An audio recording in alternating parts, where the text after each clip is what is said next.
تو جب ان کو بلایا گیا تو روایات کے اندر آتا ہے کہ ان کی چمڑی ایسے تھی جیسے اونٹ کی چمڑی ہوتی ہے یا جیسے گدھے کی چمڑی ہوتی ہے، کہ جو اللہ کے نبی کے صحابی کا بے ادب ہے اور بالخصوص عثمان ذو النورین رضی اللہ عنہ کا بے ادب ہے، تو ان کے چہرے پر نور اور ان کے چہرے پر جو رونق ہے وہ ختم کر دی جاتی ہے۔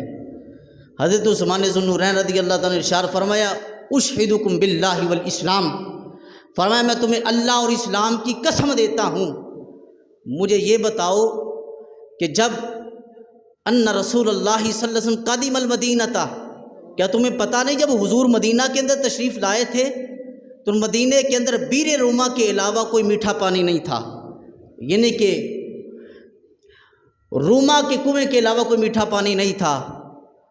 تو بتاؤ اس وقت سرکار دو عالم صلی اللہ علیہ وسلم نے ارشاد فرمایا تھا من یشتری، فرمایا کہ اس کنویں کو کون خریدے گا بخیر اللہ منہا فی الجنہ، فرمایا کہ اللہ تبارک و تعالی اس کنویں کے بدلے اسے جنت کے اندر اس سے بہتر پانی عطا فرمائے گا۔ فرمایا فاشتریتہ من صلب مالی، فرمایا کہ میں نے وہ کنواں جو ہے اپنے ذاتی حلال مال سے خریدا ہے، اپنے ذاتی حلال مال سے خریدا ہے اور مسلمانوں کے لیے وقف کیا ہے۔ اس کی روایات دو ملتی ہیں، ایک روایت کے اندر بنو غفار کے ایک قبیلے کا شخص تھا، اس کا کنواں تھا، ایک روایت کے مطابق ایک یہودی کا کنواں تھا، دونوں واقعہ علیحدہ علیحدہ ہیں، اس کی تفصیل شاید میں بعد میں آ کر ذکر کروں۔ تو حضرت عثمان ذو النورین رضی اللہ تعالیٰ نے کہا کہ کیا تم اس بات کو جانتے ہو کہ میں نے وہ کنواں خریدا مسلمانوں کے لیے وقف کیا؟ تو کہا ہاں آپ نے وقف کیا۔ تو حضرت عثمان ذو النورین رضی اللہ تعالیٰ نے وہ کنواں خریدا، اس کے بدلے جنت خرید لی۔ پھر آپ نے فرمایا اشہدکم باللہ والاسلام، فرمایا میں تمہیں اللہ اور اسلام کی قسم دیتا ہوں هل تعلمون ذاک المسجد باہلی، کہ جب مسجد نبوی تنگ ہو گئی یعنی کہ لوگوں کی تعداد بڑھنے لگی اور پھر آہستہ آہستہ جب لوگ جوک در جوک جب مسلمان ہو رہے تھے تو مسجد نبوی تنگ پڑ گئی، تو سرکار نے فرمایا من یشتری بقعۃ آل فلان بخیر اللہ منہا فیزیدها فی المسجد بخیر اللہ منہا فی الجنہ، فرمایا کون ہے جو آل فلاں کی زمین کو خرید کر اس مسجد کے اندر اضافہ کرے اور اس کے بدلے اللہ تعالیٰ اسے جنت کے اندر بہترین زمین عطا فرمائے گا۔ تو فرمایا کہ میں نے وہ مسجد کے نبوی کی زمین خریدی تھی، کہا ہاں آپ نے مسجد نبوی کی زمین خریدی تھی اور اضافہ کیا تھا۔ فرمایا کہ میں نے کنواں خریدا اور آج تم مجھے کنویں سے پانی پینے سے روک رہے ہو، کہ جو کنواں میں نے اپنے ذاتی مال سے خریدا۔ کس سے خریدا؟ کتنی تکلیف کا مرحلہ ہوگا کہ بندے نے اپنے ذاتی مال سے وہ کنواں خریدا ہو اور چیز خریدی ہو اور بندے کو وہاں سے پانی تک نہ پینے دیا جا رہا ہو، کتنا ظلم تھا اس وقت۔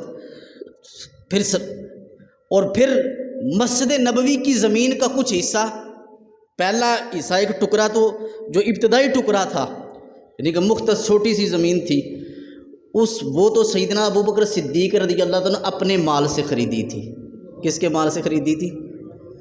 اونسی بولے نا۔ اچھا، جس کے سینے کے اندر صدیق اکبر ہے وہ مسجد نبوی نہ جایا کرے، جس کے سینے کے اندر بغض عثمان ہے وہ مسجد نبوی کا رخ نہ کرے، کیونکہ قیامت تک جو مسجد نبوی کے اندر نماز پڑھے گا اور پھر جاتے بھی خاص اس مقام پر ہیں جو ابوبکر صدیق نے خریدا ہے، جو عثمان ذو النورین نے خریدا ہے۔ جو بغض صدیق رکھتا ہے، جو بغض عثمان رکھتا ہے، جو بغض عمر رکھتا ہے، اسے مسجد نبوی کی جانے کی ضرورت نہیں ہے، وہ عراق اور بغداد کا رخ کرے، اس کی طرف جایا کرے اور وہاں جا کر حج کیا کرے اور وہاں جا کر جو ہے وہ حج کی مہر لگوایا کرے۔ یہ مسجد تو مصطفیٰ کے غلاموں نے خریدی ہے، یہ مسجد تو ابوبکر صدیق نے خریدی، یہ مسجد تو عثمان ذو النورین نے اپنے پیسوں سے خریدی۔ اب قیامت تک ایک مسجد کا ایک ٹکڑا بندہ خرید کر وقف کر دے، قیامت تک جتنے نمازی نماز پڑھیں گے اسے ثواب ہے کہ نہیں ہے؟ ذرا بولے نا اونچی، ہے نا؟ ادھر والے ٹھنڈے بول رہے ہیں، ہے کہ نہیں ہے کہ اگر بندہ چھوٹا سا ٹکڑا خرید لے تو قیامت تک جتنے نمازی نماز پڑھیں گے اس کو بندے کو ثواب ہے۔ میں یہاں مسجد سیدہ کی بات نہیں کر رہا، میں اللہ کے نبی صلی اللہ علیہ وسلم کی مسجد نبوی کی بات کر رہا ہوں، نہیں سمجھے آپ؟ اس مسجد کے اندر کوئی نیکی کرے، نماز پڑھے، تو کتنی نمازوں کا ثواب ہے؟ کتنی نمازوں کا ثواب ہے؟ سارا لا رہے ہیں، بولے تو صحیح ذرا، ثواب ہوگا آپ کو۔ کتنی نمازوں کا ثواب ہے؟ 50,000 نمازوں کا ثواب ہے۔ ذرا تصور کریں، ابتدائی زمین ابو بکر صدیق نے خریدی، جس کا ایک ٹکڑا روضۃ من ریاض الجنہ بنا، کہ فرمایا کہ میری عائشہ سے حجرے سے لے کر میرے ممبر تک جتنا ٹکڑا ہے یہ کیا ہے؟ یہ جنت کا ٹکڑا ہے۔ پھر اس کا کچھ اضافہ حضرت عثمان ذو النورین رضی اللہ عنہ نے کئی مرتبہ کیا، ایک مرتبہ سرکار کے دور کے اندر کیا۔ اب یہاں قیامت تک جتنے بندے اس مسجد نبوی کے اندر نماز پڑھنے والے ہیں، اگر ان کو ثواب مل رہا ہے، ساتھ ابو بکر صدیق کو بھی مل رہا ہے، ساتھ عثمان ذو النورین کو بھی مل رہا ہے۔ لوگ جو بغض اور عداوت رکھتے ہیں اور باتیں کرتے ہیں ان کے خلاف، لیکن قیامت تک لوگ کہتے ہیں کہ ان کے اعمال محدود تھے، کیا ان کے اعمال اتنے وسیع ہو چکے ہیں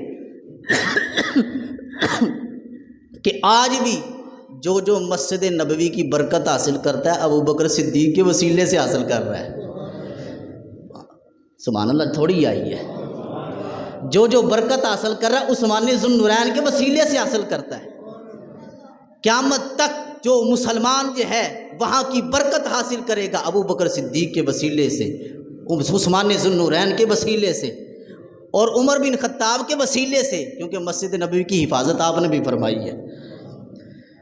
اب یہاں دیکھیں، فرمایا انتم الیوم تمنعونی ان اصلی فیہا رکعتین، آج تمہیں مسجد نبوی کے اندر مجھے 2 رکعتیں پڑھنے سے منع کر رہے ہو؟ میں نے اپنے مال سے خریدی تھی مسجد۔ کہا ہاں سچ کہتے ہیں، اللہم نعم، آپ سچ کہتے ہیں، آپ نے اپنے مال سے مسجد نبوی خریدی تھی۔ اور بات یہ نہیں ہے، پھر آپ نے کہا ذرا غور کرو، انی جہزت جیش الاسرہ، میں نے غزوہ تبوک کے اندر اس کا اکثر حصہ اپنے مال سے، غزوہ تبوک کے جب تیاری ہو رہی تھی اور لمبا سفر تھا اور صحابہ کے پاس مال بھی تھوڑا تھا، یہ آخری غزوہ ہوا ہے سرکار، غزوہ کہتے ہیں جو سرکار نے خود جنگ لڑی ہو، آخری غزوہ تھا سرکار کا غزوہ تبوک، اور گرمی شدت کی اور لمبا سفر، تو صحابہ کے پاس مال بھی تھوڑا، سواریاں بھی تھوڑی، تو اس غزوہ تبوک کا اکثر حصہ حضرت عثمان ذو النورین نے اپنے مال سے تیار کروایا۔ فرمایا تمہیں پتہ ہے میں نے جیش الاسرہ کے اندر مدد کی ہے؟ اعلیٰ حضرت اسی وجہ فرماتے ہیں کہ زاہد مسجد احمدی پر درود، دولت جیش اسرت پہ لاکھوں سلام، کہ جیش اسرہ، غزوہ تبوک کو جیش اسرہ بھی کہتے ہیں، کہ جیش اسرہ پر اپنی دولت خرچے کرنے والے عثمان ذو النورین رضی اللہ تعالیٰ عنہ تھے۔ یہ وہی غزوہ کہ ابو بکر صدیق اپنا سارا مال لے آئے تھے اور عمر بن خطاب جو آدھا مال لے کر آئے تھے، یہ وہی غزوہ تبوک ہے۔ حضرت عثمان ذو النورین رضی اللہ عنہ فرماتے ہیں کہ میں نے پیسے لگائے ہیں وہاں، کہا ہاں، وہاں سرکار نے بڑی دعائیں دی عثمان ذو النورین کو، میں بعد میں ذکر کروں گا، بڑی دعائیں دی۔ حضرت عثمان ذو النورین فرماتے ہیں اشہدکم اللہ والاسلام، میں تمہیں اللہ اور اسلام کی قسم دیتا ہوں، تمہیں پتہ ہے ایک دن میں احد پہاڑ، اللہ کے نبی سبیرے یعنی کہ احد پہاڑ پر تھے، اور ابو بکر صدیق بھی تھے، عمر بن خطاب بھی تھے، میں بھی تھا، تو وہ احد پہاڑ، سبیر پہاڑ جب ایسے کپ کپانے لگا، اس کے اندر وجد طاری ہوا۔ لوگ کہتے ہیں کہ حضور کی محبت کے اندر اللہ اس کے رسول کی محبت کیا ہے، یہ جام کیا ہے، یہ عشق مصطفیٰ کا جام کیا ہے؟ ارے یہ تو وہ جام ہے جو بلال حبشی پی لیتے ہیں، وہ بھی عشق کے اندر مجلتے ہیں۔ عشق مصطفیٰ کا جام وہ جام ہے جو عمر بن خطاب پی لیں تو وہ بھی عشق کے اندر میں چلتے ہیں۔ عشق مصطفیٰ کا جام وہ جام ہے، اگر سلمان فارسی پی لیں تو ان کی روح بھی جو تڑپتی ہے، ان کا جسم بھی تڑپتا ہے عشق مصطفیٰ کے اندر، اور عشق مصطفیٰ اگر کسی پہاڑ کے سینے میں آ جائے تو وہ بھی مچلنا شروع کر دیتا ہے۔ احد پہاڑ، بعض بزرگان نے دین لکھا عشق مصطفیٰ کے اندر مچل پڑا کہ سرکار آج میرے اوپر تشریف لائے ہیں۔ احد پہاڑ سرکار نے ٹھوکر ماری، ایڑی لگائی، اور کہا اسکن صبیر، اے پہاڑ رک جا، تجھے نہیں پڑتا فإنما علیک نبی و صدیق و شہیدانی، کہ تجھ پر اللہ کا نبی بھی موجود ہے، ایک صدیق بھی موجود ہے اور 2 شہید بھی موجود ہیں۔ یہ سرکار نے خبر دی اپنی زندگی کے اندر۔ سرکار کو پتہ تھا میرے ابو بکر صدیق ہیں، سرکار کو پتہ تھا عمر بن خطاب شہید ہیں اور ان کو شہادت کا رتبہ ملے گا، سرکار کو پتہ تھا میرا غلام عثمان ذو النورین شہید ہیں، اللہ تعالیٰ ان کو بھی شہادت کا رتبہ عطا فرمائے گا۔ آپ نے پھر اس مقام پر ارشاد فرمایا رب الکعبۃ، رب کعبہ کی قسم تم گواہ ہو جاؤ انی شہید، 3 مرتبہ کہا، فرمایا رب کعبہ کی قسم میں شہید ہوں، رب کعبہ کی قسم میں شہید ہوں، رب کعبہ کی قسم میں شہید ہوں۔ آپ نے 3 مرتبہ یہ جملے بولے۔ اب ذرا سوال یہ ہے کہ ذرا اتنی کیا حضرت عثمان ذو النورین ڈرتے تھے ان سے؟ خلیفہ تھے، مسلمانوں کے امام بھی تھے، مسلمانوں کے امام بھی تھے، لیڈر بھی تھے، کیا ڈرتے تھے ان سے؟ نہیں، ڈرتے نہیں تھے، ڈرتے جن کی اپنی، حالانکہ خلیفہ وقت تھے، ساری فوج آپ کے پاس تھی، فوج تو چھوڑو، حضرت عثمان ذو النورین رضی اللہ تعالیٰ ہر جمعے ایک غلام آزاد کیا کرتے تھے، اور جس دن نہیں ملتا تھا اگلے جمعے ڈبل کر دیتے تھے، اور عرب کا دستور ہے جس غلام کو آزاد کیا جاتا وہ اس کا حمایتی بن جاتا تھا، اس کا کیا بن جاتا تھا؟ آپ کے غلاموں کی فوج اتنی زیادہ تھی کہ آپ اپنے غلاموں کے ذریعے ان کا کلا کما کر سکتے تھے۔ لیکن پوچھا کیا گیا، یہ ساری دلیلیں دی، یہ ساری، میری بات سے توجہ کرنی ہے، یہ ساری دلیلیں دی، امام ہیں، وقت کا امام، ساری شانیں موجود ہیں، حق پر ہیں۔ حضرت عثمان ذو النورین حق پر تھے کہ نہیں؟ حق پر تھے نا، حق پر تھے، ساری دلیلیں دی، ساری شانیں بتائیں کہ میں جنتی بندہ ہوں، لیکن انکار کر دیا لوگوں نے، کہا نہیں مانتا، کہا کہ نہیں مانتے۔ حضرت عثمان ذو النورین رضی اللہ عنہ کے خلاف کھڑے ہو گئے۔ صحابہ کے خلاف کھڑے ہونا یہ بلوائیوں کا طریقہ ہے، یہ کیا ہے؟ بلوائیوں کا طریقہ ہے۔ مسلمان کے امام کے خلاف کھڑا ہونا یہ بلوائیوں کا طریقہ ہے۔ امام حسین نے اپنی شانیں نہیں بتائی تھے یزیدیوں کو کہ میں نواسہ رسول ہوں؟ وقت کے امام حسین یزیدیوں کے مقابلے میں کھڑے ہوئے، ساری شانیں جانتے تھے، لیکن کیا امام حسین کے خلاف کھڑے ہو گئے؟ کیا عہدے کی لالچ تھی، رتبے کی لالچ تھی؟ پتہ چلا امام کے خلاف کھڑا ہونا، چاہے وہ مسجد کا ایک امام ہے، چاہے وہ مسلمانوں کا امام ہے، اگر وہ حق پر ہو اس کے خلاف کھڑا ہونا یزیدیوں کا طریقہ ہے۔ کس کا طریقہ ہے؟ سمجھے نہیں آپ بات؟ ہم ٹھنڈے ٹھنڈے بول دیو پہ میں گلنا سچیاں پہ کرنا وا۔ اگر امام حسین رضی اللہ تعالی عنہ ساری شانوں کے باوجود، ساری شانیں جی ٹھیک ہے، حق ہے، یہ باتیں حق ہیں، لیکن اس کے باوجود نہیں مانتے، لیکن اس کی بات کیا ہے؟ اس کی وجہ یہ ہے کہ جس پر نشان لگ جائے وہ نہیں مانا کرتے۔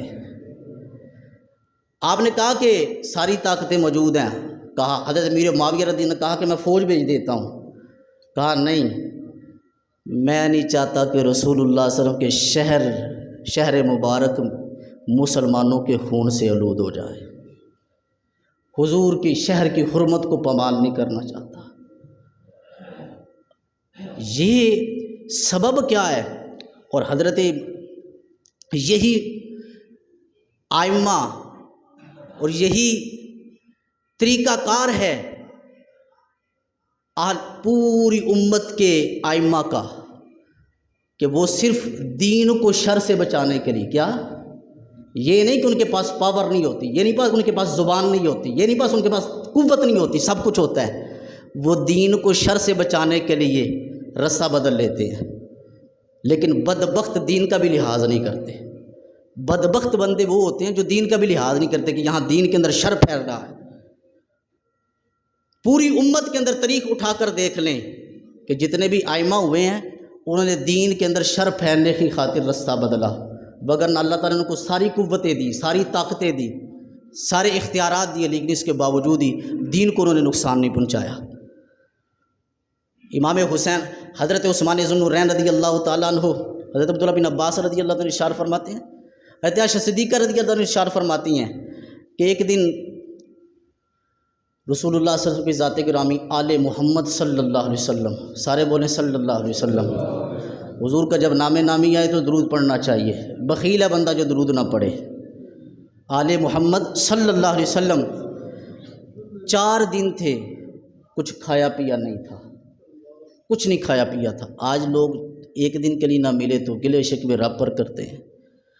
4 دن سے کچھ نہ کھایا کچھ نہ پیا، حضور کا بطن اطہر ساتھ لگ گیا۔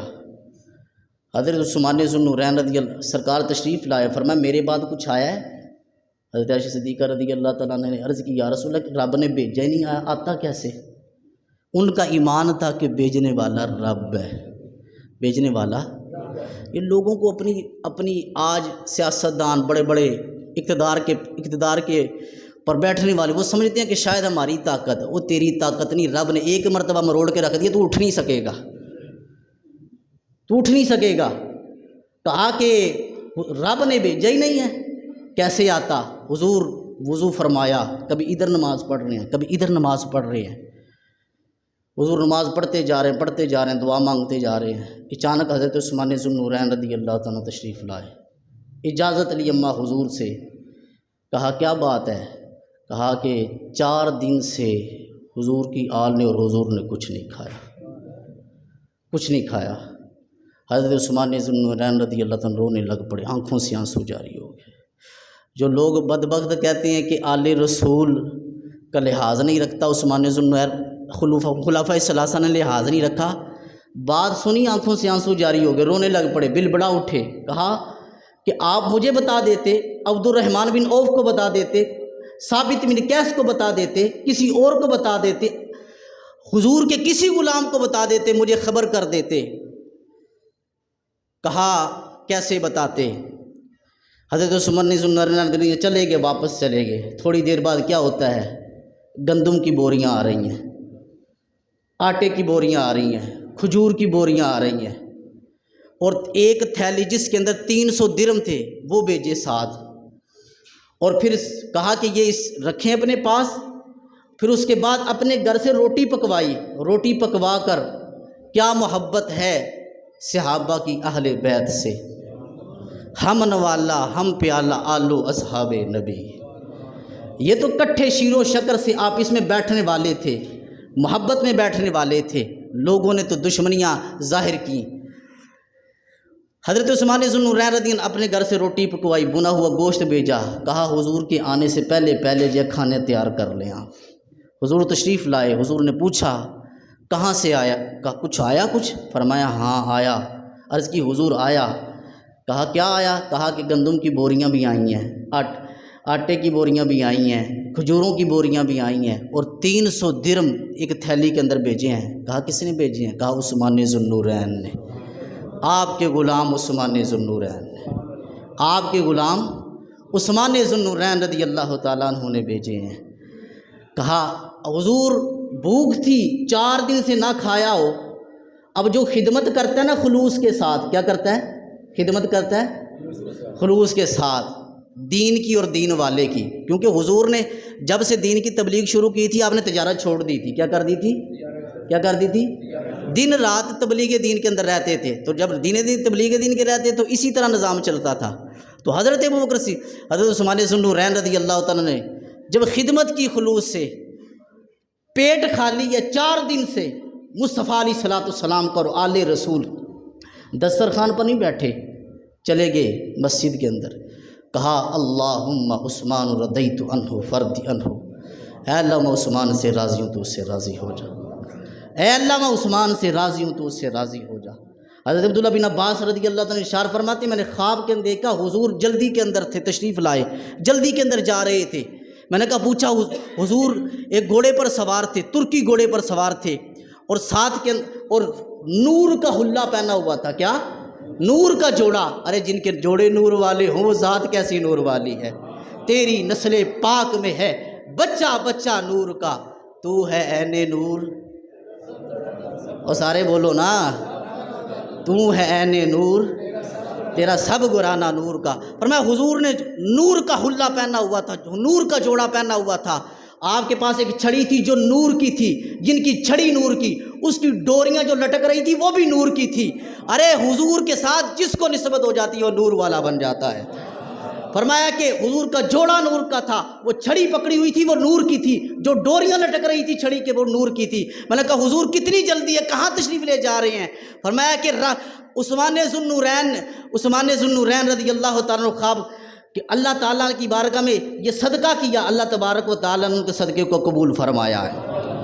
اب یہ جو بات ہے عثمان ذو النورین رضی اللہ تعالیٰ عنہ کی، اور پھر آخری ایک بات کہ حضرت عثمان ذو النورین رضی اللہ تعالیٰ عنہ جب غزوہ تبوک کا موقع تھا، یہاں دیکھیں سخاوت عثمان کی۔ حضرت امام الانبیاء صلی اللہ علیہ وسلم کے اس صحابی کو اللہ تعالیٰ نے کتنا سخی بنایا تھا کہ سخاوت بھی عثمان ذو النورین پر ناز کرتی تھی، کتنا حیا والا بنایا تھا کہ حیا بھی عثمان ذو النورین پر ناز کرتی تھی۔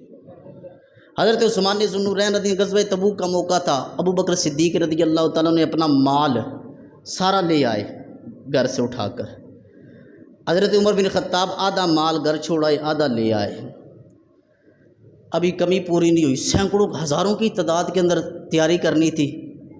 حضرت عبد الرحمن بن حباب رضی اللہ تعالیٰ فرماتے ہیں کہ سرکار نے ابھارا لشکر کو کہ اللہ کے دین کی مدد کرو، اللہ کے دین کی مدد کرو، اٹھو مجاہدوں کی مدد کرو۔ نبی صلی اللہ علیہ وسلم نے جب ابھارا تو حضرت عثمان ذو النورین رضی اللہ تعالیٰ عنہ کھڑے ہوئے، کہا علیہ میۃ بعیر باحلاسھا واقطابھا، کہا 100 اونٹ دیتا ہوں، ماں ساز و سامان دیتا ہوں۔ ساز و سامان کا مطلب ہے ہر مجاہد کا کھانا بھی دوں گا، ہر مجاہد کا اسلحہ بھی دوں گا، ہر مجاہد کے گھوڑے اونٹ کی زین بھی دوں گا، اور ہر مجاہد کو جو جس چیز کی ضرورت ہے وہ سب کچھ دوں گا۔ علیہ میۃ بعیر باحلاسھا واقطابھا، 100 اونٹ دیتا ہوں، ماں ساز و سامان اللہ کی راہ میں۔ حضور نے پھر ابھارا، کہا کہ اللہ کے دین کی مدد کرو۔ حضور نے حضرت عثمان بن عفان پھر اٹھ کھڑے، کتنی سخاوت جوش کے اندر تھی، پھر اٹھ کھڑے ہوئے، کہا علیہ میۃ بعیر باحلاسھا واقطابھا، فرمایا 200 اونٹ دیتا ہوں، ماں ساز و سامان دیتا ہوں، اللہ کی راہ میں دیتا ہوں۔ سرکار نے پھر ابھارا، کہا کہ ابھی کمی پوری نہیں ہوئی۔ عثمان بن عفان پھر اٹھ کھڑے ہوئے، کہا علیہ 300 بعیر باحلاسھا واقطابھا، کہا 300 اونٹ دیتا ہوں، ماں ساز و سامان دیتا ہوں، اللہ کی راہ میں دیتا ہوں۔ اب دیکھو حضرت مفتی احمد یارہ نعیمی علیہ رحمہ لکھتے ہیں میرات المناجی کے اندر، آپ نے فرمایا کہ اس کا یہ مطلب نہیں کہ آپ نے صرف 300 اونٹ دیا، بلکہ جو پہلے ہی مرتبہ کہا کہ 100 اونٹ دیتا ہوں وہ صرف 100 اونٹ تھا، پھر جب کہا 200 اونٹ دیتا ہوں وہ پہلے 100 کے علاوہ تھا، یعنی کہ 300 ہو گئے، اور پھر جب 300 کا اعلان کیا وہ پہلے 300 کے علاوہ تھا، یعنی کہ وہاں کھڑے ہو کر حضرت عثمان ذو النورین نے 600 اونٹ کا ماں ساز و سامان اعلان کر دیا۔ آواز نہیں آئی یار، اتنا بڑا 600 اونٹ کا اعلان کر دیا۔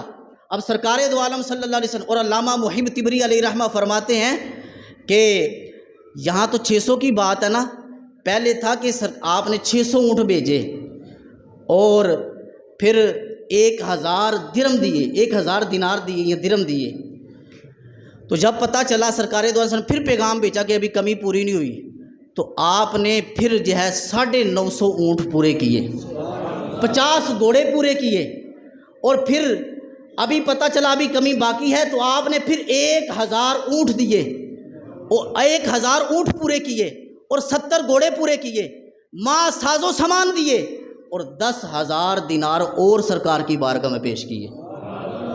اب سرکار نے جب یہ خفیہ پیغام بھیجا نا، کہ خفیہ پیغام تھا یہ، وہ پچھلی جمعۃ المبارک میں نے حدیث بیان کی کہ سرکار نے فرمایا میرے عثمان سے مالی کے حساب نہیں لینا، کیونکہ سرکار نے خفیہ پیغام بھیجا تھا، اور خفیہ طور پر آپ نے مدد کی، کیا کی؟ خفیہ طور پر، لوگوں کو ظاہر نہیں کیا۔ سرکار نے خفیہ پیغام بھیجا حضرت عثمان ذو النورین رضی اللہ عنہ کی طرف کہ دین کو اور ضرورت ہے، حضرت عثمان بن عفان رضی اللہ تعالیٰ 10,000 دینار لے آئے، یا درہم تھے یا دینار تھے، 10,000 لے آئے، لے کر جو ہے ایک تھیلی تھی پوری، حضور کی جولی کے اندر ڈال دی، کہا لے حضور لیجئے استعمال کیجئے۔ سرکار نے وہ سارے دینار پکڑے، کبھی یوں کر رہے ہیں کبھی یوں کر رہے ہیں، فجعل النبی یقول زہرا لبطن، کبھی یوں کر رہے ہیں کبھی یوں کر رہے ہیں۔ کہا کہ جب یہ سرکار یہ کہہ رہے تھے تو سرکار دو عالم صلی اللہ علیہ وسلم غفر اللہ لک یا عثمان، اے عثمان اللہ تجھے بخش دے۔ اور پھر حدیث کے لفظ ہیں، فرمایا کہ غفر اللہ لک یا عثمان ما قدمتا وما اخرتا وما اعلنتا وما اسررتا وما اخفیتا وما ابدیتا، اے عثمان جو پچھلا ہوا وہ بھی اللہ بخشے، جو قیامت تک ہوگا وہ بھی اللہ بخشے، جو ظاہر میں ہے وہ بھی اللہ بخشے، جو باطن میں ہے وہ بھی اللہ بخشے۔ اب سرکار نے فرمایا ما در علی عثمان ما عمل بعد حاضی، فرمایا آج کے بعد میرا عثمان جو بھی عمل کرے کوئی عمل اسے نقصان نہیں پہنچا سکتا۔ لوگ کہتے ہیں کہ جی صحابہ پھر گئے تھے، یہاں سرکار نے عثمان ذو النورین رضی اللہ تعالیٰ کو یہ جملے دے کر اس بات کی وضاحت کر دی کہ میرے عثمان سے کبھی آج کے بعد گناہ نہیں ہوگا، میرا عثمان اس دنیا سے جائے گا تو صحابی رسول ہو کر اور مسلمان ہو کر جائے گا۔ اور پھر سرکار نے باقاعدہ طور پر فرمایا کہ ادعو لعثمان، سارے صحابہ موجود تھے، فرمایا کہ میں دعا کر رہا ہوں تم میری عثمان کے لیے دعا کرو۔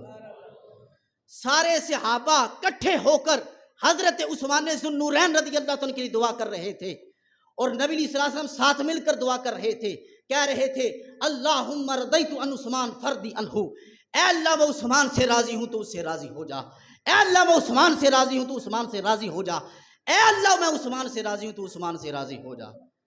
ایک مرتبہ مصطفیٰ دعا کریں تو رضا ملتی ہے کہ نہیں ملتی؟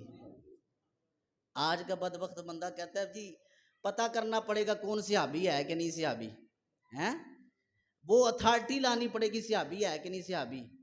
میں نے کہا تو رضائیں ڈھونڈتا ہے، نمازیں پڑھتا ہے تو رضائیں ڈھونڈتا ہے، زکوٰۃ دیتا ہے تو رضائیں ڈھونڈتا ہے۔ حضرت عثمان ذو النورین رضی اللہ تو ایک مرتبہ نہیں سینکڑوں مرتبہ مصطفیٰ کی رضا حاصل کی ہے، سینکڑوں مرتبہ رب کی رضا حاصل کی ہے۔ اور پھر حضرت سعید خدری رضی اللہ تعالیٰ ارشاد فرماتے ہیں رمقت رسول اللہ صلی اللہ علیہ وسلم، میں نے من اول لیلی الی ان طلع الفجر، فرمایا کہ میں نے حضور کو دیکھا کہ رات سے لے کر فجر تک، رات سے لے کر، اور ذرا بولو نا اونچی سبحان اللہ، بار تاکہ عثمان ذو النورین کو بھی پتہ لے کہ ان کے ساتھ محبت کرنے والے بیٹھے ہیں۔ فرمایا کہ میں نے ابو بکر مصطفیٰ کو دیکھا کہ رات سے لے کر کس وقت سے فجر تک کیا کہہ رہے ہیں اللہم رضیت عنہ، یدعو لعثمان، عثمان کے لیے دعا کر رہے ہیں کیا اللہم رضیت عن عثمان فردی عنہ، اے اللہ میں عثمان سے راضی ہوں تو اس سے راضی ہو جا، اے اللہ میں عثمان۔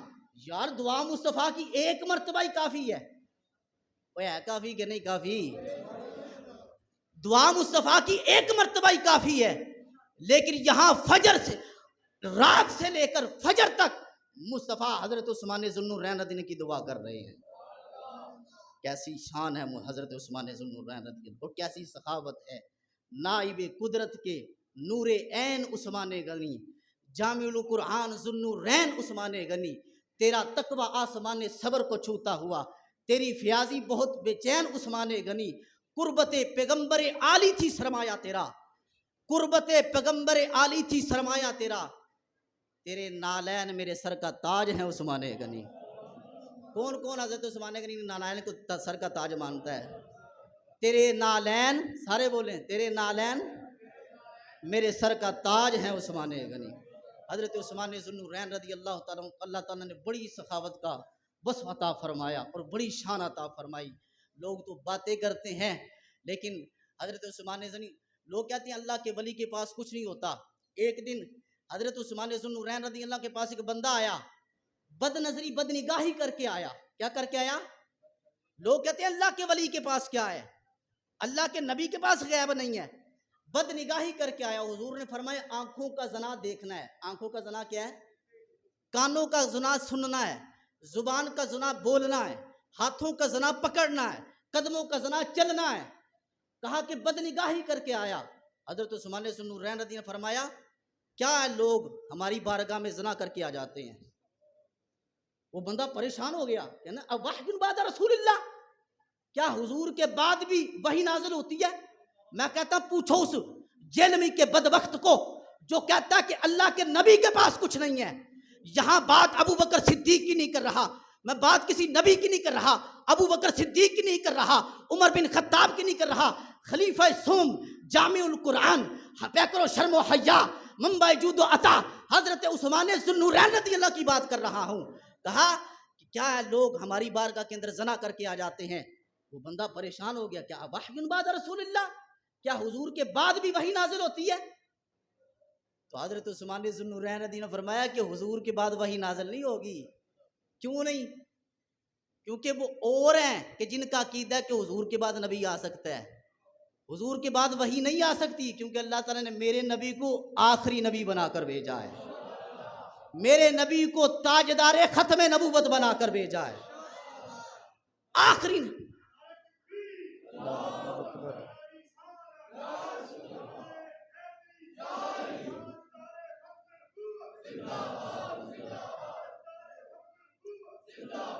فرمایا حضور کے بعد وحی نازل نہیں ہو سکتی، لیکن کیا فرمایا اتقوا فراست المؤمن فانه ينظر بنور اللہ. فرمایا مومن کی فراست ڈرتے رہنا، وہ اللہ کے نور سے دیکھتا ہے. اللہ کا بندہ، اللہ کا ولی، اور جس کو نسبت ہے مصطفیٰ کے ساتھ پکی، اس کی نگاہیں ظاہری اور بھی ہوتی، ظاہری نگاہیں اور ہوتی ہیں، اس کی باطنی نگاہیں اور ہوتی ہیں. وہ ظاہر کو بھی دیکھتا ہے، باطن کو بھی دیکھتا ہے، وہ بندے کے اندر کو بھی دیکھتا ہے کہ یہ بندہ اندر سے کیسا ہے. حضرت عثمان ذوالنورین رضی اللہ تعالی عنہ حضور علیہ السلام کے معتمد، مستند، اور پھر حضور علیہ السلام کے مقرب صحابی تھے، اور حضور علیہ السلام کے چہتے داماد تھے کہ جن کو سرکار دو عالم صلی اللہ علیہ وسلم نے ایک بیٹی نہیں بلکہ 2 بیٹیاں عطا فرمائیں. یہ کیسی شان والے صحابی رسول ہے، کیسی عظمت والے صحابی رسول ہے. حضرت عثمان ذوالنورین رضی اللہ تعالیٰ عنہ کے خلاف ایک بندہ بک بک کر رہا تھا، اور ایک اللہ صحابی پاس موجود تھے یا تابعی تھے، وہ پاس موجود تھے. وہ کہنے لگے مالک یہ بندہ بک بک کر رہا ہے عثمان ذوالنورین رضی اللہ تعالیٰ عنہ کے خلاف، اور وہ یقیناً تیری بارگاہ میں مقرب ہیں، اس کے خلاف مجھے کوئی نشانی دکھا دے. کہتے ہیں کہ چند لمحے گزرے، تھوڑی دیر گزری یا چند دن گزرے، کہا کہ اس کا چہرہ سیاہ ہو گیا. اوے ایسے نہیں ان کے چہرے کالے، ایسے نہیں ان کے لباس کالے، ایسے نہیں ان کے دل کالے، ان کے سینے کے اندر بغض صدیق ہے، ان کے سینے کے اندر بغض صحابہ ہے، ان کے سینے کے اندر بغض عثمان ہے، ان کے سینے کے اندر بغض عمر بن خطاب ہے، ان بدبختوں کے سینے کے اندر بغض امیر معاویہ رضی اللہ تعالیٰ عنہ ہے. اور سٹیجوں پر کہتے پھرتے ہیں کہ جی اہل بیت کا ادب حضور جتنا ہے. او اہل بیت کا ادب حضور جتنا یہ ہمارا عقیدہ نہیں، اہل بیت کا ادب حضور جتنا یہ ہمارا عقیدہ نہیں. سارے ولی اکٹھے ہو جائیں، کسی ایک صحابی اور کسی ایک آل رسول کے فرد کے برابر ان کا ادب نہیں ہو سکتا. اور سارے صحابہ اہل بیت اکٹھے ہو جائیں، ان سب صحابہ اور اہل بیت کا ادب کسی ایک نبی کے برابر نہیں ہو سکتا. اور سارے نبی اکٹھے ہو جائیں، ان سارے نبیوں کا ادب جو ہے کسی ایک رسول کے برابر نہیں ہو سکتا. اور سارے رسول، سارے انبیاء اکٹھے ہو جائیں، ان سارے رسولوں کا، ان سارے انبیاء کا ادب میرے مصطفیٰ جیسا نہیں ہو سکتا. یہ ہے عقیدہ اہل سنت.